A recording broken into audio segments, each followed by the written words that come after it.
안녕하십니까. 오늘은 사도행전 10장 9절에서 16절의 말씀으로 백부장 고넬료 두 번째라는 제목으로 하나님의 말씀을 나누고자 합니다. 본 말씀은 이튿날 그들이 길을 가다가 그 성에 가까이 갔을 그때에 베드로가 기도하려고 지붕에 올라가니 그 시각은 제6시더라. 그가 시장하여 먹고자 하며 사람들이 준비할 때에 방언한 중에 하늘이 열리며 한 그릇이 내려오는 것을 보니 큰 보자기 같고 네 길을 메어 땅에 들이웠더라. 그 안에는 땅에 있는 각종 네 발 가진 짐승과 기는 것과 공중에 나는 것들이 있더라. 또 소리가 있으되 베드로야 일어나 잡아먹어라 하거늘 베드로가 이르되 주여 그럴 수 없나이다. 속되고 깨끗하지 아니한 것을 내가 결코 먹지 아니하였나이다 한데 또 두 번째 소리가 있으되 하나님께서 깨끗하게 하신 것을 내가 속되다 하지 말라 하더라. 이런 일이 3번 있은 후 그 그릇이 곧 하늘로 올려져 가니라. 이제 고넬료가 보낸 사람들이 길을 가다가 요바에 가까이 갔습니다. 그때 베드로가 기도하려고 지붕에 올라갔습니다. 그 시각은 제6시였습니다. 이것은 우리나라 시간으로 정오입니다. 그는 시장하여 먹고자 했습니다.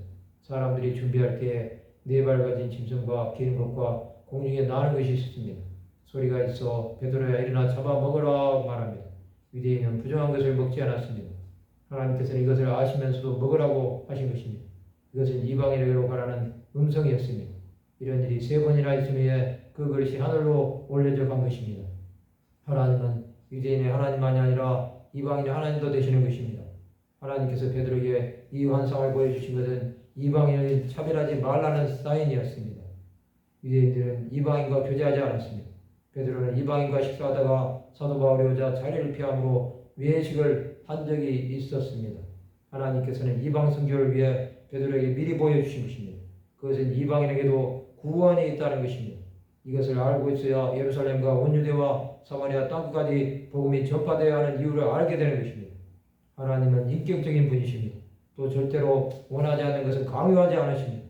그러나 분명한 것은 복음을 위해서는 하나님의 뜻에 순종해야 한다는 것입니다. 이것을 알지 못하면 복음을 전할 수 없습니다. 전하고 싶지 않은데 하나님께서 보낼 때 요나처럼 불순종할 수 있습니다. 그러나 하나님께서는 어떻게 해서든지 자신의 뜻을 이루십니다. 하나님의 뜻에 순종하지 않으면 하나님은 다른 사람을 사용하십니다. 성도 여러분, 우리는 하나님께서 보이시는 것에 순종해야 합니다. 그것은 하나님의 뜻을 이루는 것입니다. 이것이 우리 삶의 기반이 되면 하나님은 우리를 통하여 역사하실 것입니다. 오직 주의 뜻을 이루는 자들이 되시기 바랍니다. 베드로가 봤던 환상은 오늘날에도 유효합니다. 이방 땅에 구원이 이르기 위해서는 이방으로 갈 자가 필요합니다. 우리는 하나님의 부르심에 순종하는 자들이 되어야 합니다. 하나님의 마음을 아는 자들이 하나님 나라를 위해 일어나야 합니다. 말씀을 마치고자 합니다.